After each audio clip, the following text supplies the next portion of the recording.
কারণ মেরাজ হলো পৃথিবীর মধ্যে একটি শ্রেষ্ঠ সফর। যে সফর একজনই করেছিলেন, তার আগে এই সফর আল্লাহ তাআলা কাউকে দিয়ে করাননি। কিয়ামতের আগ পর্যন্ত অন্য কেউ এই সফরের সুযোগ পাবেন না। এমন একটি ঐতিহাসিক সফর, এমন একটি সত্য সফর, এই সফর নিয়ে বারবার আলোচনা হওয়া প্রয়োজন।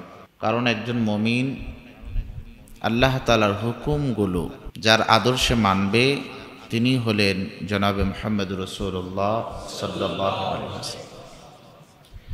তার জীবন নিয়ে যতবার আলোচনা করা যাবে, ততবারই তার সুন্দর চরিত্র আমাদের মাঝে ফুটে উঠবে। তখনই তাকে মানার ক্ষেত্রে আমাদের মধ্যে আগ্রহ পয়দা হবে। এজন্যই মেরাজ নিয়ে বারবার আলোচনা প্রয়োজন। মেরাজ নামক এই শ্রেষ্ঠ সফরটি সংঘটিত হয়েছিল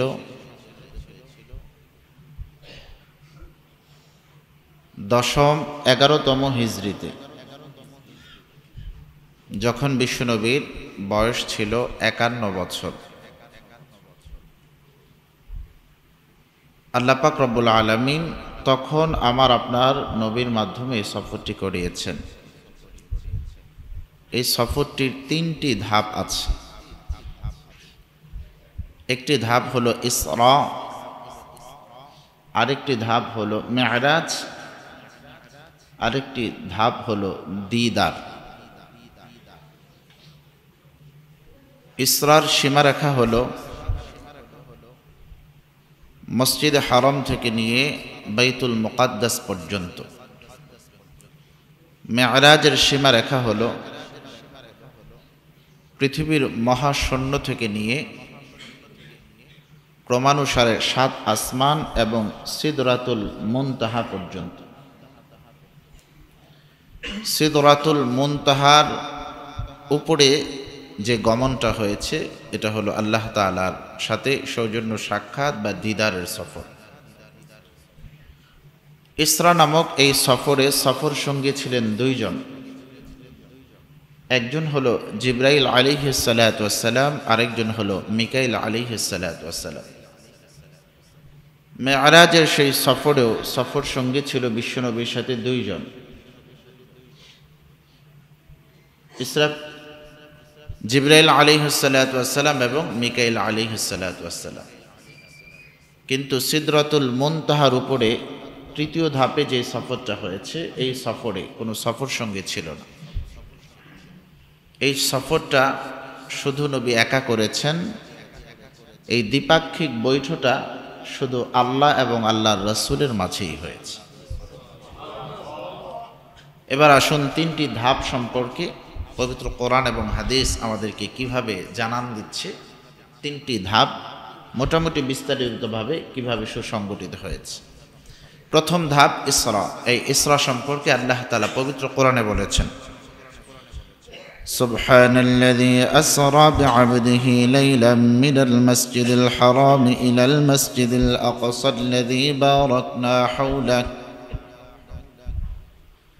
باركنا حوله لنريه من آياتنا إنه هو السميع البصير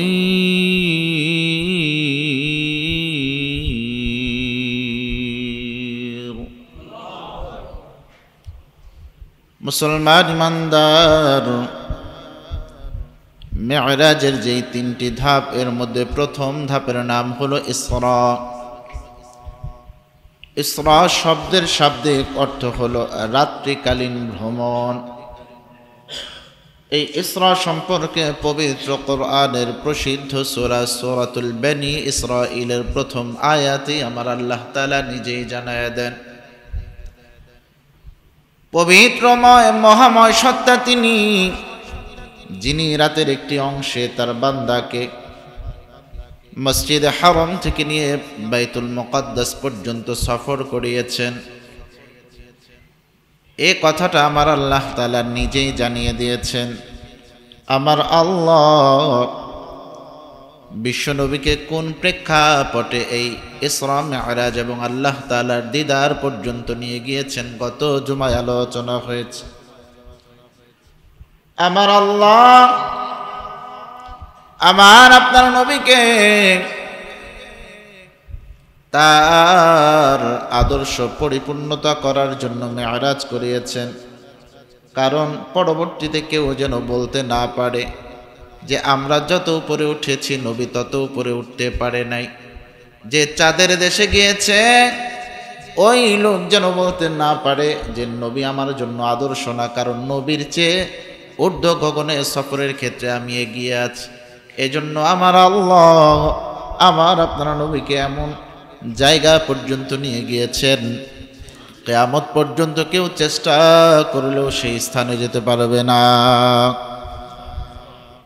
আমার আল্লাহ তাআলা নবীর ইলমকে পরিপূর্ণ করানোর জন্য মেরাজ নিয়ে গিয়েছেন। আমার আল্লাহ আমার আপনার নবীকে সান্ত্বনা দেওয়ার জন্য আল্লাহ তাআলার দিদার পর্যন্ত নিয়ে গিয়েছেন।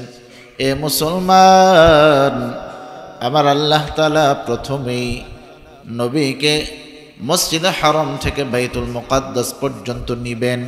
এজন্য আমার আল্লাহ দুইজন রিসিভ করার জন্য পাঠিয়ে দিয়েছে ফেরেশতা।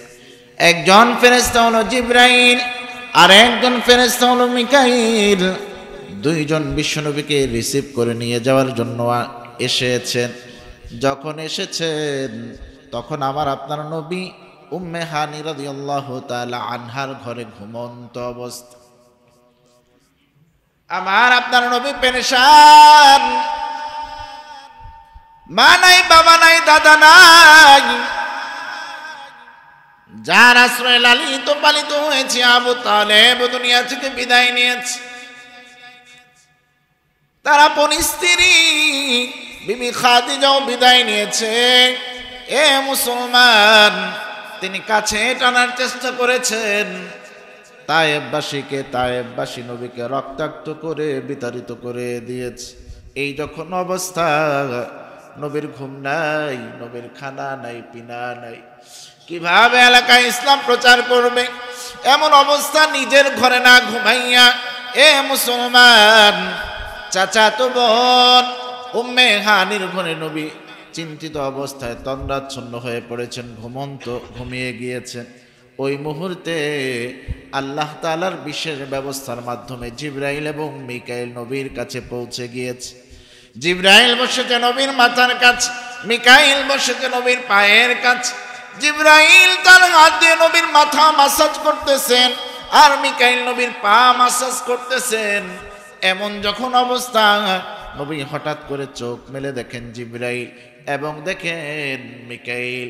নবী চিৎকার করতে চেয়েছিলেন নাকি শত্রু বাহিনী নবীর ঘরে প্রবেশ করে গিয়েছে, কারণ নবীকে উম্মে হানি ঘরের মধ্যে ঘুমন্ত রেখে বাহিরে পাহারা দেয়, জানি নবীকে কেউ ডিস্টার্ব না করতে পারে।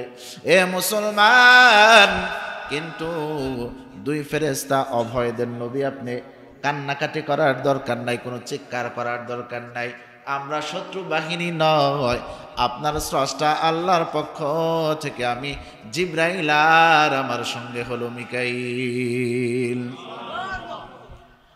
আল্লাহ তাআলা কেন তোমাদেরকে পাঠাইছেন?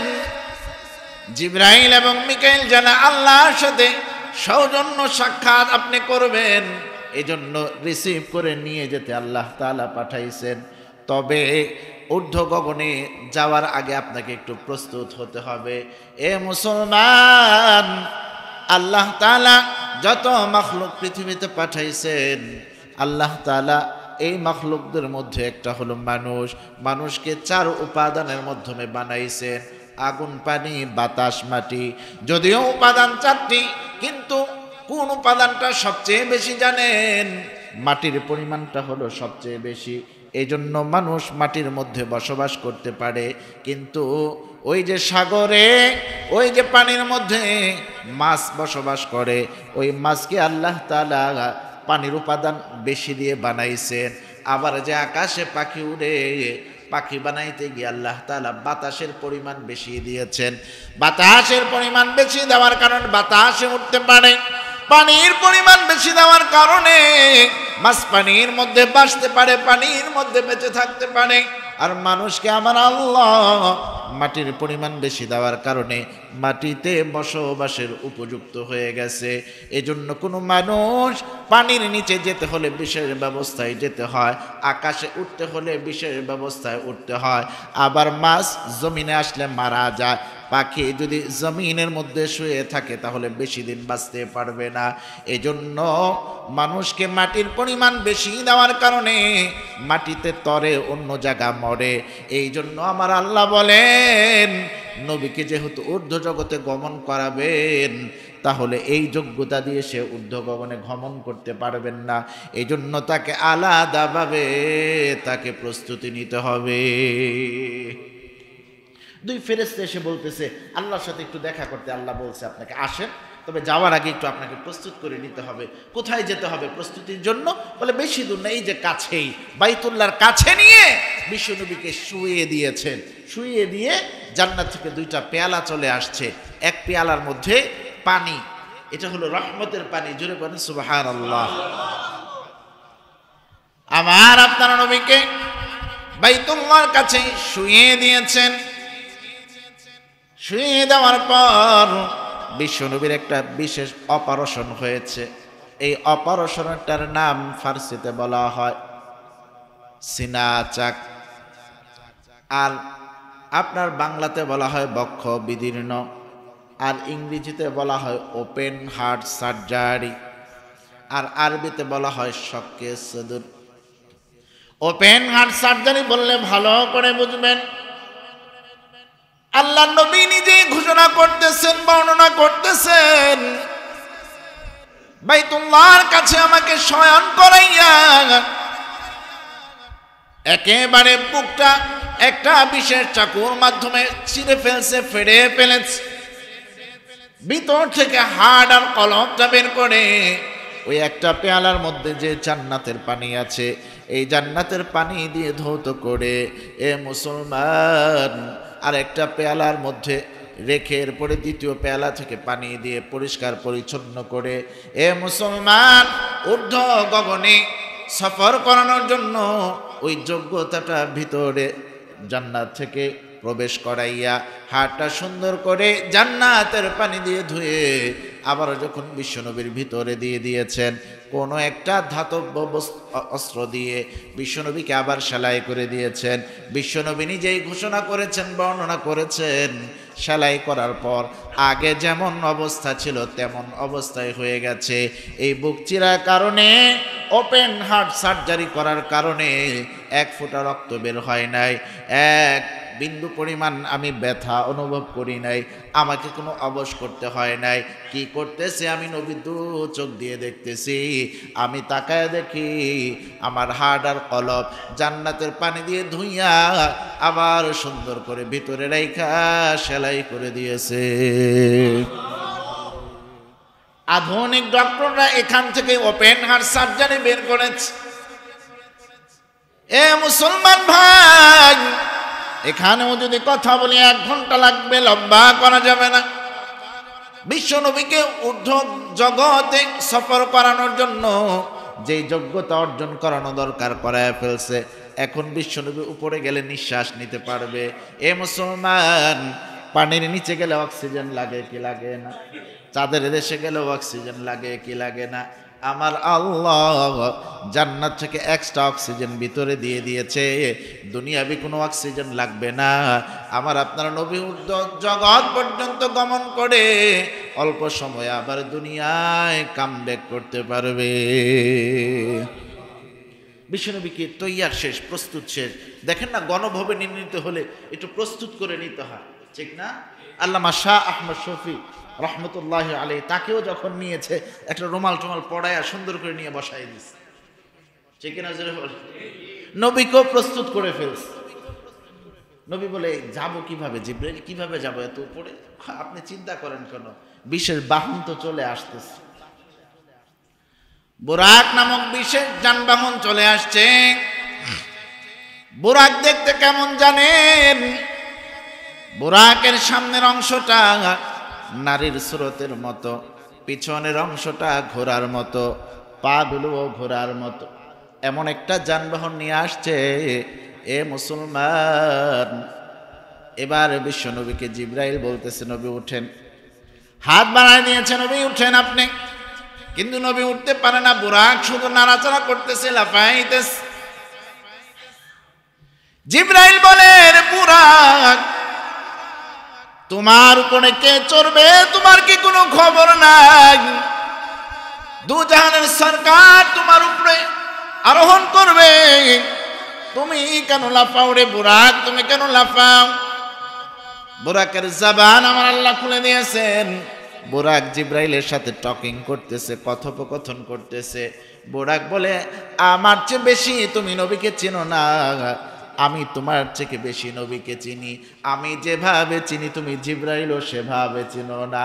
আমি যখন নবীকে রিসিভ করার জন্য আল্লাহ আমাকে জান্নাত থেকে পাঠাইছে, জান্নাতের গেটের মধ্যে আমি তাকায় দেখি আল্লাহর সাথে এই ব্যক্তির নামটাও আল্লাহ জোড়ায় দিয়েছে। বাইতুল মামুর নামক আল্লাহর দরবারে যে স্পেশাল ঘর আছে, ওই ঘরের সামনেও আমি দেখি নবীর নাম আল্লাহর নামের সাথে লাগায় আছে। এ মুসলমান, বুরাক জিবরাইলকে ধমক দেয়, আমার চিনাইতে আসছো নবী, আমার থেকে বেশি চিনো। জান্নাত থেকে রওনা দেওয়ার সময় আমি নবীর নাম আল্লাহর সাথে দেখে এসেছি, অতএব নবীকে আমি ভালো করে চিনি। তারপর আমি লাফাই কেন জানো? আমার একটা আবেদন আছে, নবী আজকে এই আবেদনটা আমার কবুল করতে হবে। জিবরাইল বলে, কি আবেদন? তুমি তোমার আবেদন জানায় দাও। এবার বুরাকদার আবেদন জানায় দিতেছে। বুরাক বলতেছে, এ জিবরাইল, নবীকে আমি আমার বুরাকে করে জান্নাত জাহান্নাম দেখায় আল্লাহর সাথে দিদার করায় আবার দুনিয়ার জগতে পাঠাইব, ঠিক আছে, কিন্তু এই নবী মৃত্যুর পর চূড়ান্তভাবে যখন জান্নাতে যাবে, ওই জান্নাতের কাছে আমি বুরাকের মতো কিন্তু আরো বুরাক সেখানে থাকবে।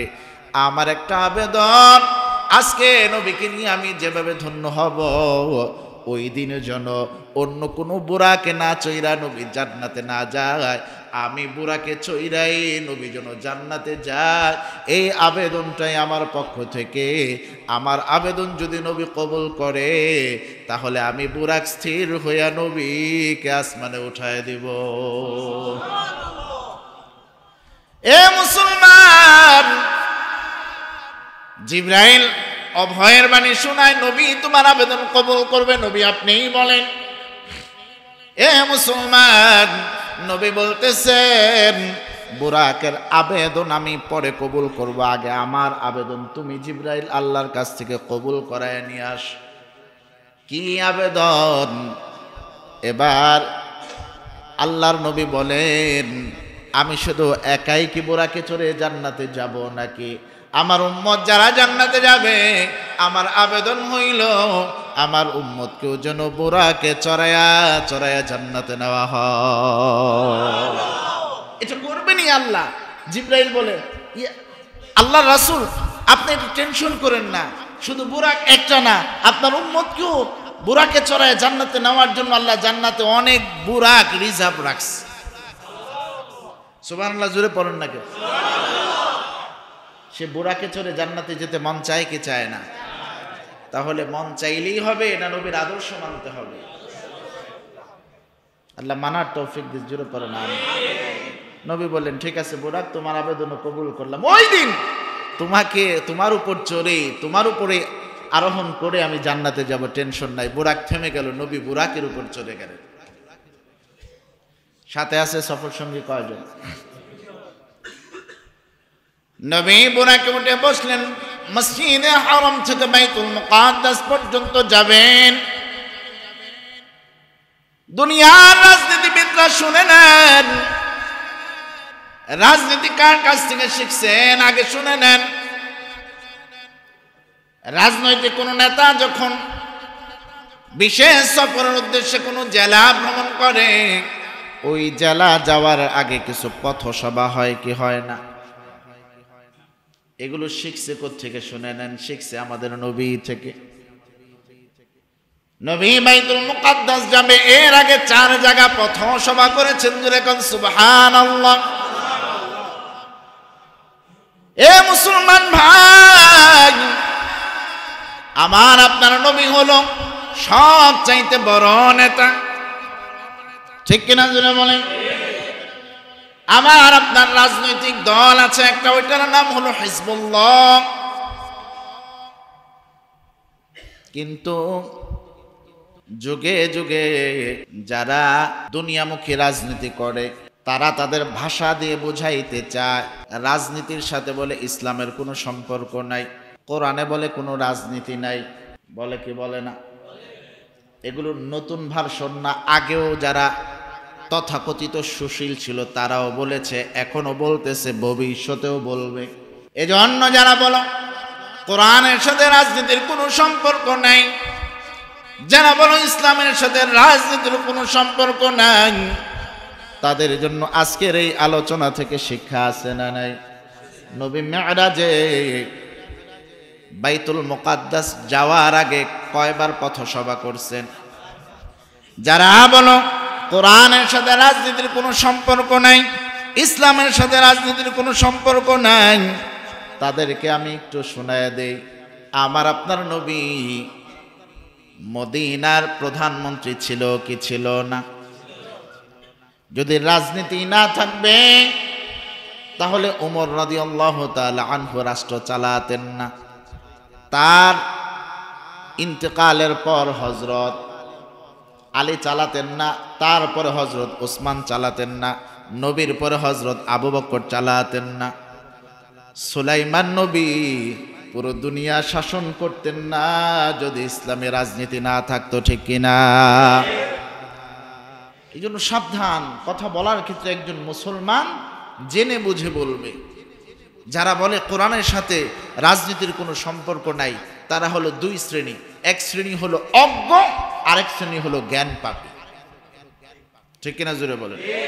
এক শ্রেণী বুঝে না এই জন্য বলে, তারা কোরআন পড়ে নাই, কোরআন বুঝে না এই জন্য বলে, আরেক শ্রেণী বুঝেও বলে নিজের স্বার্থের কারণে, ঠিক কিনা জোরে বলে? কারণ কোরআনের রাজনীতি যদি চালু হয়ে যায় তাহলে এই টাকার বান্ডিল তো ডান পকেটে ঢুকবে না, এই হাতে তো মোটা বোতল নেওয়া যাবে না, ঠিক কিনা জোরে বলে? অবাধে চলাফেরা করা যাবে না কোরআনের রাজনীতি বাস্তবায়ন হয়ে গেলে। এই জন্য জেনে বুঝে নিজের চরিতার্থ হাসিলের জন্যই এই ধরনের কথাগুলো লুকিয়ে রাখার ব্যর্থ চেষ্টা করে, ঠিক কিনা জোরে বলে? আল্লাহ পাক রব্বুল আলামিন কত সুন্দর করে চমৎকারভাবে রাজনীতি সম্পর্কে পবিত্র কোরআনে বলে দিয়েছেন। আল্লাহ পাক রব্বুল আলামিন সূরাতুল হজ্জের 41 নং আয়াত, কত নং আয়াত জোরে বলেন?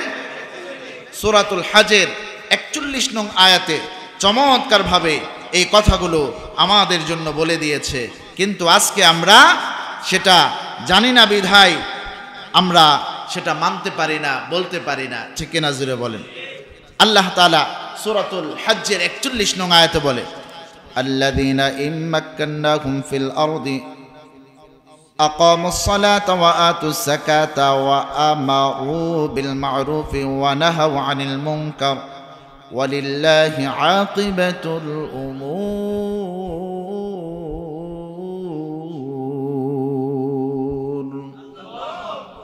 আল্লাহ তাআলা বলে যে মুসলমানের কাছে যদি রাষ্ট্র ক্ষমতা আসে তখন তারা নামাজ কায়েম করবে, তারা যাকাত আদায়ের ব্যবস্থা করবে।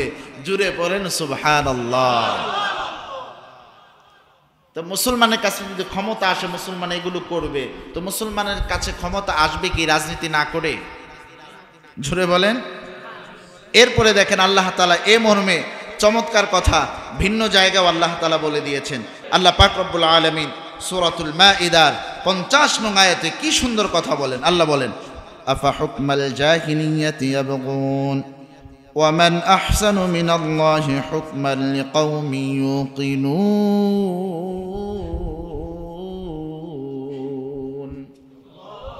আল্লাহ তাআলা কেমন জানি বলতে চায় যে যারা বলে কোরআনের সাথে রাজনীতির কোনো সম্পর্ক নাই, আল্লাহ তাআলা বলতে চায় আফা হুকমাল জাহিলিয়াতি ইয়াবগুন, যে তারা কি জাহিলিয়াতের বিধান কায়েম করতে চায়? তারা কি জাহিলিয়াতের বিধান কায়েম করতে চায়? এরপরে আল্লাহ বলে, আর নিশ্চিত বিশ্বাসী কওমদের জন্য, ইমানদারদের সমাজের জন্য, ইমানদারদের রাষ্ট্রের জন্য আল্লাহর বিধান, আল্লাহর বিধানের চেয়ে উত্তম বিধান আর কি আছে? সুবহানাল্লাহ পড়েন না কেন? যারা বলে কোরআনের সাথে রাজনীতির কোনো সম্পর্ক নাই, ইসলামের সাথে রাজনীতির কোনো সম্পর্ক নাই, কেমন জানি আল্লাহ তাদের জবাবটাই দিচ্ছে, আফা হুকমাল জাহিলিয়াতি ইয়াবগুন। তাহলে তারা চায় কি? জাহিলিয়াতের বিধান কায়েম হোক, এটা চায়? মারামারি, হানাহানি, ফাসাদ, ঝগড়া এগুলো হোক, এটা চায়? যদি এটা না চায় তাহলে বিশ্বাসী কওমদের জন্য, অর্থাৎ মুসলমানের রাষ্ট্রের জন্য আল্লাহর বিধানের চেয়ে উত্তম বিধান আর কি হতে পারে? এই জন্য মনে রাখতে হবে, ইসলামে রাজনীতি আছে শুধু এটা নয়, কোরআনে রাজনীতি আছে এটা নয়, রাজনীতি হলো ফরজ। আমার ঠিক কিনা জোরে বলে? হ্যাঁ, তবে গতানুগতিক যে রাজনীতি, এই রাজনীতি নয়, এই রাজনীতি নয়, খেলাফত ভিত্তিক রাজনীতি। ঠিক কিনা জোরে বলে? এই জন্য আপনি কোরআনের রাজনীতি মানবেন কি মানবেন না এটা আপনার ইখতিয়ার, আপনাকে মানার দাওয়াত আমরা দিতেই পারি, কিন্তু সাবধান, আপনি না মানলে যদি অস্বীকার করে বসেন তাহলে আপনার কিন্তু ঈমান থাকবে না। মা ঠিক কিনা জোরে বলেন? তো এই কথা কেন করালেন? জিবরাইল উদ্দেশ্য জানায় দিলেন, আপনি মক্কায় বেশি দিন থাকতে পারবেন না, হিজরত করে আপনাকে যেখানে আসতে হবে এই জায়গাটা আগেই চিনায় নিলাম, আগেই সফর করায় নিলাম। এ মুসলমান, দুনিয়ামুখীর রাজনীতির পথ সভা হয়, মানুষকে উদ্দেশ্য করে বক্তব্য দেয়, আর আমার আপনার নবী মেরাজ সফরে পথ সভা যেই 4 জায়গায় করেছেন, আমার আপনার নবী নামাজের মধ্যে ভাষণ দিয়েছেন, কথা বলেছেন সরাসরি আল্লাহর সাথে। সুবহানাল্লাহ পড়েন না কেন? সবচেয়ে বড় নেতার সাথে কথা বলছে। ঠিক কিনা জোরে বল? বুরাকে আবার চলে গেলেন, লম্বা কথা সংক্ষেপ করে দিব। এরপরে দেখা যায় একটা পাহাড়, জিবরাইলের কথা, বুরাক সেই পাহাড়ের উপর ল্যান্ড করলেন। ল্যান্ড করার পর সেই জায়গায় বিশ্বনবী 2 রাকাত নফল নামাজ পড়লেন। নামাজ পড়ে বুরাকে ওঠার আগে জিবরাইল বললেন, নবী পাহাড় থেকে একটু মাটি নেন, মাটি নিয়ে আপনি একটু চোখে লাগায়া দেন। বিশ্বনবী যখন ওই পাহাড় থেকে একটু মাটি নিয়ে চোখের মধ্যে লাগাই দিয়েছেন, তাকায় দেখে এটা কোনো মাটি নয়, এটা হলো পবিত্র সুরমা। এবং বললেন, নবী আপনি কোথায় থেকে সুরমা নিলেন, কোন জায়গায় নামাজ পড়লেন জানেন? নবী বললেন, না আমি জানি না। জিবরাইল জানায় দিলেন, এটা হলো তুর পর্বত, এখানে মুসা নবী আল্লাহ তাআলাকে দেখতে চেয়েছিলেন, আল্লাহর তাজাল্লি দেখে মুসা নবী অজ্ঞান হয়ে গিয়েছিল এবং পাহাড়টা জ্বলে পুড়ে ছাই হয়ে গিয়েছিল। যেই ছাই হয়েছে এটা কোনো দুনিয়াবি ছাইয়ের মতো নয়, এই ছাইটাই হলো চোখে দেওয়ার মতো সুরমা হয়ে গেছে। কারণ এখানে আল্লাহ তাআলা নূর পড়েছে। কি পড়েছে? নূর পড়েছে। তো নবী যে সুরমা দিলেন এটা দিনে না রাত্রে? রাত্রে। এই জন্য পুরুষদের সুরমা ব্যবহার করা সুন্নত হলো রাতে, দিনে নয়। মনে থাকবে মাসআলা? লম্বা কথা। এরপরে আবার বুরাকে চলে গেলেন, আবার জিবরাইলের কথায় বুরাক ল্যান্ড করলেন এক জায়গা, ওখানে 2 রাকাত নামাজ পড়লেন, তৃতীয় পথসভা। সেখানে নামাজ পড়ার পর জিবরাইল জানাই দিলেন, এটা কোথায় জানেন? এটা হলো শুআইব আলাইহিস সালাতু ওয়াস সালাম যেই এলাকা নবুয়তের দায়িত্ব পালন করেছে ওই এলাকা, এটা হলো মাদিয়ান। আবার বুরাকে চলে গেলেন। এ মুসলমান, এরপরে জিবরাইলের কথা আরো একটা পথসভা হবে। বুরাক ল্যান্ড করে ফেললেন, জিবরাইলের কথা তাকায় দেখেন একটা খেজুর গাছ। বিশ্বনবী সেই খেজুর গাছের নিচেও 2 রাকাত নফল নামাজ পড়লেন। এরপরে জিবরাইল জানাইলেন, এটা কোন জায়গা জানেন? এটা হলো ঈসা আলাইহিস সালাতু ওয়াস সালাম যেখানে জন্মগ্রহণ করেছেন ওই স্মৃতি বিতরিত জায়গা। ঈসা নবী একটা আল্লাহ তাআলার কুদরতের নিদর্শন। ঠিক কিনা জোরে বলেন? বাবা ছাড়া সন্তান, কি ছাড়া সন্তান? এই জন্য তার মা, এটা মানুষ মন্দ বলবে, এই জন্য গাছের আড়ালে গিয়ে প্রসব করেছে সন্তান। যেই গাছের আড়ালে করেছে সেই ঈসা নবীর পায়ের সেই পায়ের আঘাতে একটা ফোয়ারা বয়ে গিয়েছিল সেখানে। এবং ঈসা নবীর মা বলেছিল, এখন আমি এই নির্জন এলাকায় বা বাড়িতে গিয়ে আমি কি খাবো? তখন ওহী নাজিল হয়েছিল, তুমি খেজুর গাছ একটু নাড়াচাড়া করো।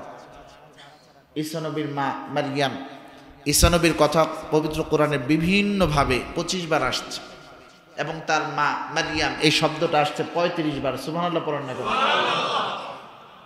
ঈসা নবীর মা খেজুর গাছটা ধরে দেখে এটা শুকনো, এটা খেজুর অভিভূত দূরে গাছ, শুকনো গাছ, মরা গাছ। আল্লাহ বলে, বাবা ছাড়া সন্তান দিছি, তারপরে তোমার বুঝে আসে না যে মরা গাছে খেজুর দিতে পারি? তো সন্তান প্রসব করেছে, একেবারে দুর্বল, নাড়া দিতে পারে না, কোনো রকম ধরছে, ধরার সাথে সাথে গাছটা খালি ঝাঁকাইতেছে। সুবহানাল্লাহ পড়ে। এত পরিমাণ খেজুর পড়েছে, খেয়ে শেষ করা যাবে না। সুবহানাল্লাহ জোরে পড়েন। তো বিশ্বনবীকে একটু দর্শনীয় জায়গাগুলো পরিদর্শন করাচ্ছে আল্লাহ, ঠিক কিনা জোরে বলেন? 4 জায়গা পথসভা হলো, 4 জায়গায় নামাজের মাধ্যমে কার সাথে কথা বললেন আল্লাহ রাসূল? অনেক লম্বা কথা। সর্বশেষ বাইতুল মুকাদ্দাস চলে গিয়েছেন। এক বর্ণনায় এসেছে বাইতুল মুকাদ্দাস গিয়ে নবী প্রথমেই তাহিয়াতুল ওযু 2 রাকাত সালাত আদায় করেছেন। সালাত আদায় করার পর নবী শুনতেছে এক জায়গা থেকে আযান হচ্ছে, আল্লাহু আকবার, আল্লাহু আকবার। আযান শেষে দেখে একজন একামত দিতেছে। সুবহানাল্লাহ পড়েন না কেন? নবী কিছু বুঝতেছেন, এভাবে তাকায়, কি হইতেছেটা কি? পরে দেখে 70,000-এর উপরে ফেরেশতা এবং বিভিন্ন নবী এসে কাতারবন্দী হয়ে গেছে নামাজ পড়ার জন্য। কে নামাজ পড়াবে? একজন আরেকজনের দিকে তাকায়, কে পড়াবে নামাজ? জিবরাইল আসছে, নবী আপনি যান সামনে। সুবহানাল্লাহ পড়েন।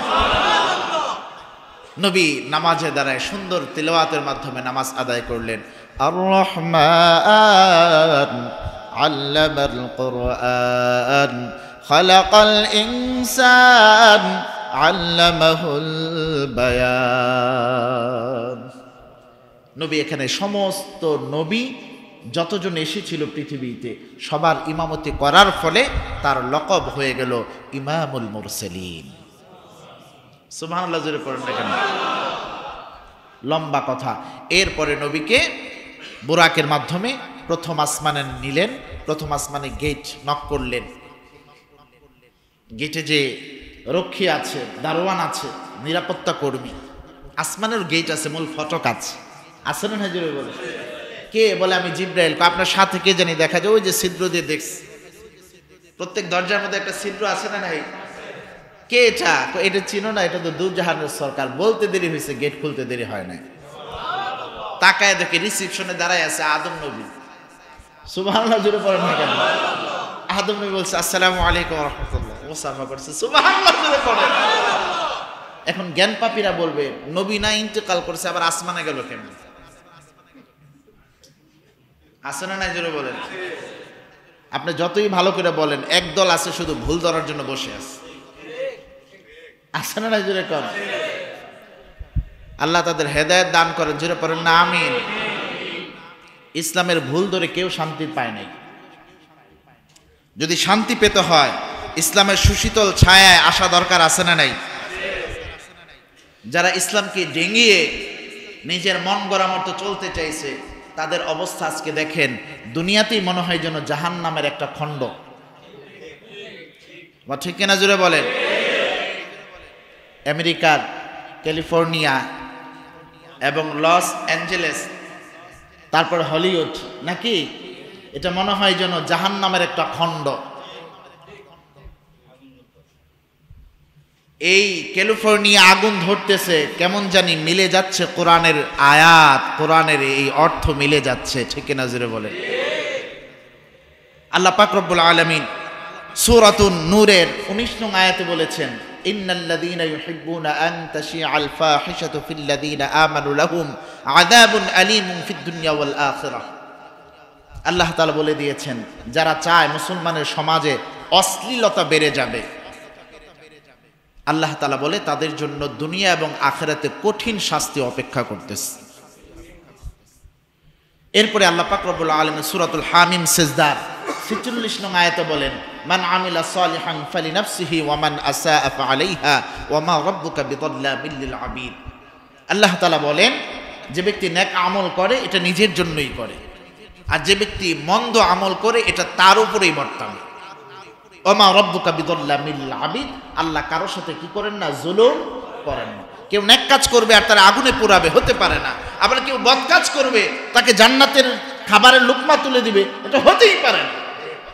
এজন্য আল্লাহ পাক রব্বুল আলামিন সূরাতুর রুমের 41 নং আয়াতে বলেন, যাহারাল ফাসাদু ফিল বাররি ওয়াল বাহরি বিমা কাসাবাত আইদিন নাস লিয়ুযীকাহুম বা'দাল্লাযী আমিলু লাআল্লাহুম ইয়ারজিউন। আল্লাহ তাআলা বলে, জলে এবং স্থলে অর্থাৎ জমিনে এবং পানিতে যে বিপর্যয়গুলো ঘটে, যে আযাবগুলো আসে, এগুলো আমি দেই বিষয়টা এমন না, তারা হাতে কামাই করে, এজন্য কামাইয়ের বেতন হিসাবে দেয়।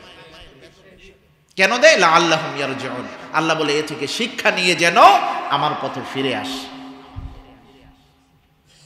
এজন্য এই লস অ্যাঞ্জেলেস এবং হলিউড এবং যেটাই বলেন, যেই নামেই ডাকেন, ক্যালিফোর্নিয়া যে আগুন ধরতেছে, আমি এটাকে আগুন বলবো না, আমি বলবো এটা হলো আল্লাহর আযাব। ওমা ঠিক কিনা জুড়ে বলেন। 8,500 আপনার 40,000 একর জমি পুরে ছাই হয়ে গেছে। কত হাজার একর জমি? এবং 1.5 লক্ষ বাড়িঘর পুরে ছাই হয়ে গেছে। নাউজুবিল্লাহ পড়বেন না। তারা ফিলিস্তিনে আগুন ধরানোর জন্য ইসরায়েলকে সহযোগিতা করেছিল $2,200 কোটি, কিন্তু তাদের এই পর্যন্ত ক্ষতি হয়ে গেছে $8,500 কোটি। নাউজুবিল্লাহ পড়বেন না। এজন্য ওইখান থেকে আমাদের জন্য উল্লাস নয়, আমাদের জন্য শিক্ষা আছে। ঠিক কিনা জোরে বলেন। একদিকে এই ক্যালিফোর্নিয়ার আগুন, এটা আল্লাহর আযাব, এটা বিশ্বাস করতে হবে। অন্যদিকে আনন্দ নয়, ওখান থেকে শিক্ষা গ্রহণ করে আমাদের বাস্তব জীবন কোরআনের রঙে রঙিন করতে হবে। ঠিক কিনা জোরে বলেন। কারণ আল্লাহ পাক রব্বুল আলামিন সূরাতুল আনআমের 11 নং আয়াতে বলেছেন, কুল সিরু ফিল আরদি ফানজুরু কাইফা কানা আকিবাতুল মুকাদ্দিবিন। আল্লাহ তাআলা বলেছে, জমিনে পৃথিবীর বিভিন্ন অঞ্চলে তুমি একটু নজর করে দেখো, মিথ্যাবাদীদেরকে আমি আল্লাহ তাআলা বিভিন্ন আযাবের মাধ্যমে কিভাবে ধ্বংস করি। ঠিক কিনা জোরে বলেন। এই সূরাতুল আনআমের 11 নং আয়াত আমাদের জন্য। ওখানে তাকাইতে হবে, তাকায়া দেখতে হবে আল্লাহর আযাব কত বড় কঠিন। পৃথিবীর কোনো তন্ত্র মন্ত্র, কোনো ব্যবস্থায় আগুন নিভাতে পারতেছে না। কিন্তু আমার মুসলমান ভাইরা পাশে দাঁড়িয়েছে, তাদের আজান দিয়ে চেষ্টা করেছে আগুন নিভানোর জন্য। ঠিক কিনা জোরে বলেন। মুসলমানের বিপদে কাফেররা হাসে, আর কাফেরদের বিপদে মুসলমানরা তাদেরকে সাহায্য করে আল্লাহর কাছ থেকে বাঁচিয়ে দেওয়ার জন্য। ঠিক কিনা জোরে বলেন। এটা হলো আমাদের নবীর আদর্শ। ঠিক কিনা জোরে বলেন। এই জন্য লস অ্যাঞ্জেলেসের এই আগুন আল্লাহর আযাব মিলে গেছে কোরআনের আয়াতের সাথে। এই জন্য আমাদের শিক্ষা নিয়ে, লস অ্যাঞ্জেলেস এটা হলো পাপের নগরী, এহেন কোনো পাপ নাই তারা করে নাই। ঠিক কিনা জোরে বলেন। ওই পাপ সেই ক্যালিফোর্নিয়াতে আমদানি করে যারা বাংলাদেশে আনতে চায়, তাদের জন্য সতর্ক বার্তা আছে না নাই জোরে বলেন। এই জন্য সাবধান, সাবধান। বাংলাদেশকে পশ্চিমাদের কৃষ্টি কালচারে তোমরা ঢেলে সাজাবা, এই স্বপ্ন যদি কেউ বুনো, তাহলে এই স্বপ্ন তোমরা ভুলে যাও। কারণ এই দেশ হলো মুসলমানের দেশ, এই দেশ হলো মসজিদ মাদ্রাসা ওলিয়া উলিয়ার দেশ। ঠিক কিনা জোরে বলেন। আল্লাহ আমাদের বোঝার তৌফিক দেন, জোরে পড়েন আমিন। তাহলে বিশ্বনবীকে কোথায় উঠালো? প্রথম আসমানে। কার সাথে দেখা হইলো? বিরক্ত হচ্ছেন? সময় শেষ, কয়েক মিনিটে আমি ফিনিশিং দিয়ে দিচ্ছি। এভাবে করে দ্বিতীয়, তৃতীয়, চতুর্থ, পঞ্চম, সপ্তম আসমান পর্যন্ত নিয়ে গেছে। সপ্তম আসমানে রিসিভ করেছেন ইব্রাহিম আলাইহিস সালাতু ওয়াস সালাম। জোরে পড়ুন সুবহানাল্লাহ। এরপরে বিশ্বনবীকে জান্নাত দেখানো হয়েছে, জাহান্নাম দেখানো হয়েছে। ঠিক কিনা জোরে বলেন। জাহান্নাম যখন দেখানো হয়েছে, বিশ্বনবী বেনামাজির শাস্তি দেখলেন। বড় বড় পাথর ফেরেশতারা মাথায় এইভাবে নিক্ষেপ করার সাথে সাথে মাথা চূর্ণ বিচূর্ণ হয়ে যাচ্ছে, আবার জোড়া লাগতেছে, আবার শাস্তি চলতেছে। এভাবে কিয়ামত পর্যন্ত বেনামাজির শাস্তি জাহান্নামে চলতেই থাকবে। ঠিক কিনা জোরে বলেন। এরপরে দেখলেন যারা চুগলখোর, মিথ্যা কথা বলে, গীবত শিকায়েত করে, বিশ্বনবী তাকায় দেখলেন তাদের শাস্তিটা এমনভাবে হচ্ছে, তাদেরকে আল্লাহ তাআলা বড় বড় নখ দিয়ে দিয়েছে। এই নখ কোনো সাধারণ নখ নয়, এই নখ হলো আপনার লোহার তামার নখ। তারা নিজেই নিজেদের নখ দিয়ে এভাবে করে মুখের গোশত ছিঁড়ে ফেলতেছে, গায়ের গোশত ছিঁড়ে ফেলতেছে। এরপরে বিশ্বনবী তাকায় দেখলেন যারা যাকাত দেয় না তাদের শাস্তি। তাদের শাস্তি কি? তারা জাহান্নামের উত্তপ্ত গরম পাথরগুলো তারা খাবার হিসাবে খাচ্ছে। এবং রক্ত পুজের সেই শরবত তাদেরকে পান করানো হচ্ছে। এভাবে সুদখোরের শাস্তি দেখলেন, বিশাল বিশাল বড় বড় পেট হয়ে গেছে, এই পেটের কারণে নড়তে পারতেছে না। জেনাকারীর শাস্তি দেখলেন, পায়ের মধ্যে আংটা লাগাইয়া এবারে উপরে বেঁধে রাখছে, মাথা নিচে। এবং জেনাকারীদের আরো কিছু মানুষকে এক পেয়ালা ভালো গোশত, আরেক পেয়ালা হলো পচা গন্ধ গোশত দিয়ে রাখছে। তারা ভালো গোশত না খেয়ে তারা পচাটা খাচ্ছে। নবী জিজ্ঞেস করলেন এমনটার কারণ কি? বলে এরা পবিত্র আপন স্ত্রী রেখে অন্যের সাথে জেনা করেছে, পচাটা বেছে নিচ্ছে, হালালটা বেছে নেয় নাই, আজকে তাদের জন্য এই শাস্তি। এভাবে করে জাহান্নাম দেখলেন। এরপরে বিশ্বনবীকে জান্নাত দেখানো হলো। বিশ্বনবী জান্নাত দেখে বলে, জিবরাইল আমি এটাতে থাকতে চাই, আর যাবো না। সুবহানাল্লাহ পড়েন না কেন? এখান থেকে শিক্ষা, জান্নাত হলো এমন নিয়ামতের নাম যে একবার ঢুকবে আর কেউ বের হতে চাবে না। ঠিক কিনা জোরে বলেন? জিবরাইল জানাই দিলেন, অভয় দিলেন, আল্লাহ রাসূল এটা আপনার জন্যই, চিন্তা নাই, তবে আরো কিছুদিন বাকি আছে এটা প্রবেশের। সুবহানাল্লাহ পড়েন। এরপর চলে আসলো রফ রফ, লম্বা কথা, কি চলে আসলো? এখন বাহন চেঞ্জ হবে। কি চেঞ্জ হবে? বাহন চেঞ্জ হবে। বিশ্বনবী রফ রফেতে চড়লেন। চড়ার পর বলে, জিবরাইল আসো। ইয়া রাসূলুল্লাহ ক্ষমা করবেন বেয়াদবি, এর উপরে আমার আর কি নাই, অনুমতি নাই। তো মিকাইল আসো। ইয়া রাসূলুল্লাহ আমিও বেয়াদবি ক্ষমা চাই, আমার অনুমতি নেই। তো এই যে কি বলে, বুরাক তুমি যাবে না? বলে না, আমাকে বাদ দিয়ে এখন আপনার রফ রফে যেতে হবে, কারণ এই দ্বিপাক্ষিক বৈঠক শুধু আল্লাহ এবং আল্লাহ রাসূলের মধ্যে। ঠিক কিনা জোরে বলেন? অনেক লম্বা কথা। এরপরে আল্লাহর সাথে সাক্ষাৎ হয়ে গেল। আল্লাহ তাআলার জন্য শপিং ব্যাগে উপহার নিয়ে গেছে বিশ্বনবী। সালাম কালামের পর বিশ্বনবী আল্লাহ তাআলাকে উপঢৌকন তুলে দিচ্ছে।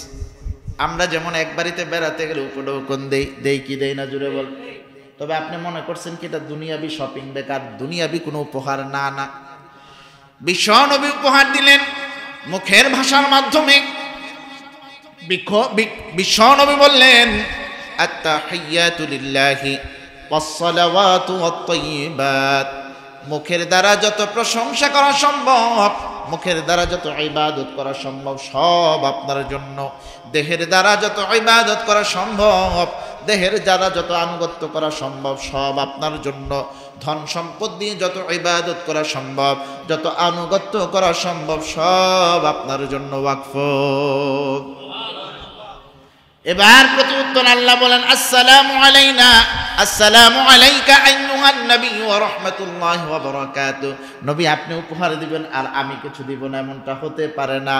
আমার পক্ষ থেকে রহমত, আমার পক্ষ থেকে বরকত আর শান্তি আপনি নবীর জন্য আমি ওয়াকফ করে দিলাম।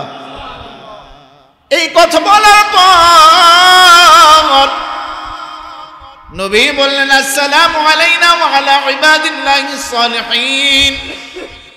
ও আল্লাহ, শান্তি রহমত বরকত শুধু আমার জন্য কেন, আমার উম্মতের জন্য কি আপনি দিবেন না? এ মুসলমান, যে নবী বিশেষ সাক্ষাৎও আমাদেরকে ভুলে নাই, ওই নবীকে কেমনে ভুলে থাকো রে যুবক ভাই? ওই নবী ওই বিশেষ মুহূর্ত আমাদেরকে ভুলে নাই। আমাকে একা দিবেন কেন আল্লাহ?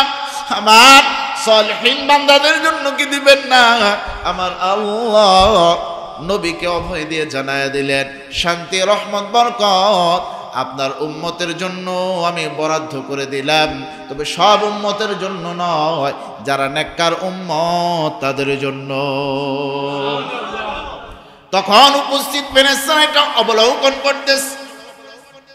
সমস্ত ফেরেশতারা বলে উঠলেন, কোন বর্ণনা জিবরাইল আলাইহিস সালাতু ওয়াস সালাম বলে উঠলেন, আশহাদু আল্লা ইলাহা ইল্লাল্লাহু ওয়া আশহাদু আন্না মুহাম্মাদান আবদুহু ওয়া রাসূলুহু। আমরা সকলে সাক্ষী দিচ্ছি আপনি আল্লাহ আর আপনি হলেন আল্লাহর বান্দা এবং রাসূল। এ মুসলমান, এই উপঢৌকনটা, এই কথা মালাটা তো সুন্দর, এজন্য আমার আল্লাহ তাআলা মুসলমানের নামাজের মধ্যে এটা ফিট করে দিয়েছেন।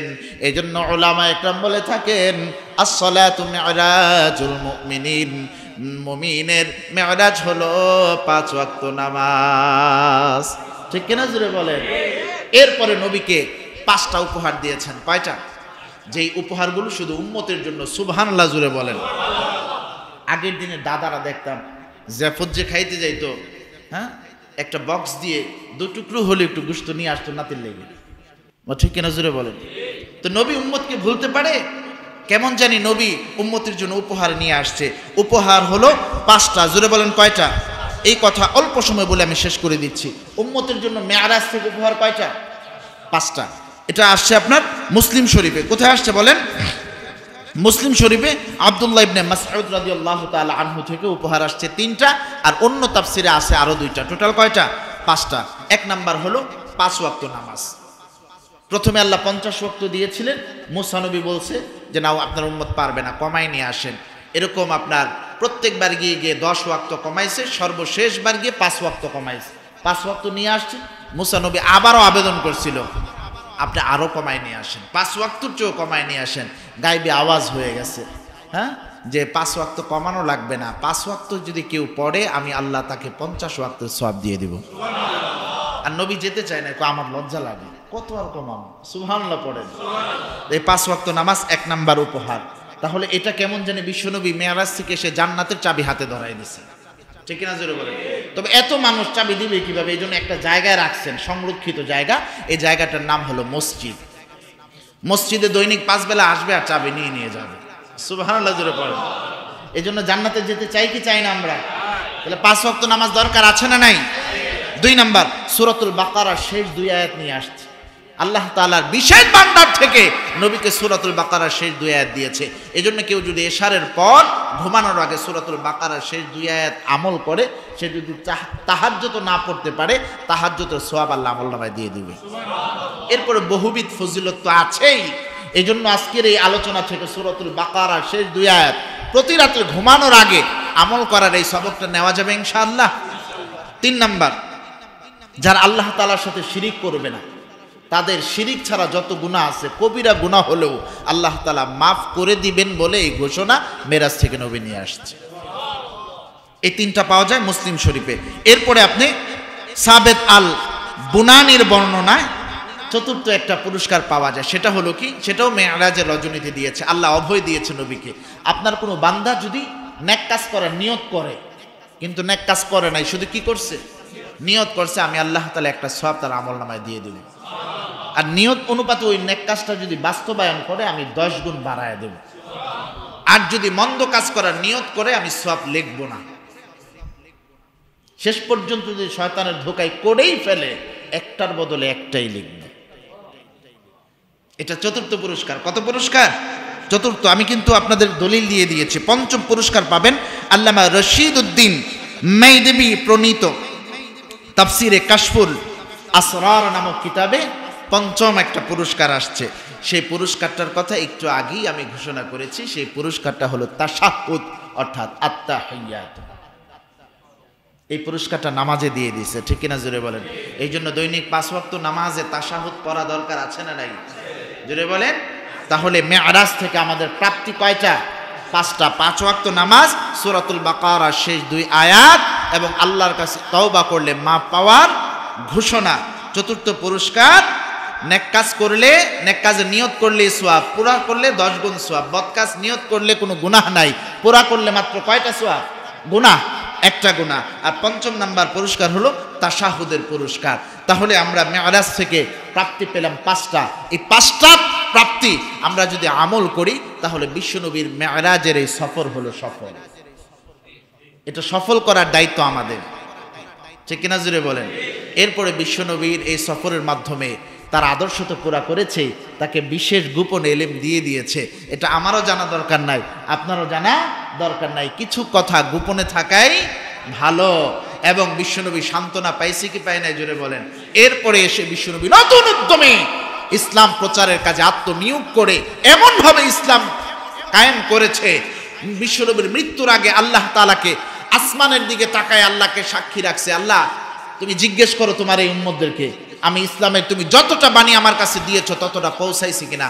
সাহাবে আকরামদেরকে বিশ্বনবী বলেছে, এই সাহাবী বলো আল্লাহর পক্ষ থেকে যতটা আদেশ প্রাপ্ত হয়েছি তোমাদের মাঝে আমি পৌঁছাইছি কিনা?